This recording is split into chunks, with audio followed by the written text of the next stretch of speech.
ভিডিওটা লাস্ট পর্যন্ত দেখুন এবং ভিডিওতে একটি লাইক এবং চ্যানেলটি সাবস্ক্রাইব করে দাও। আমার পাশেই থাকুন আর ভিডিওটি লাস্ট পর্যন্ত দেখুন।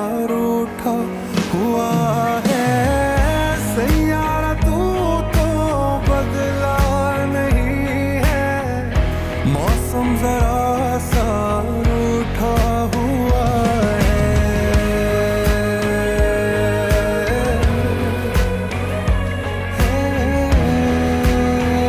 ভিডিওটা লাস্ট পর্যন্ত দেখুন এবং ভিডিওতে একটি লাইক এবং চ্যানেলটি সাবস্ক্রাইব করে দাও। আমার পাশেই থাকুন আর ভিডিওটি লাস্ট পর্যন্ত দেখুন।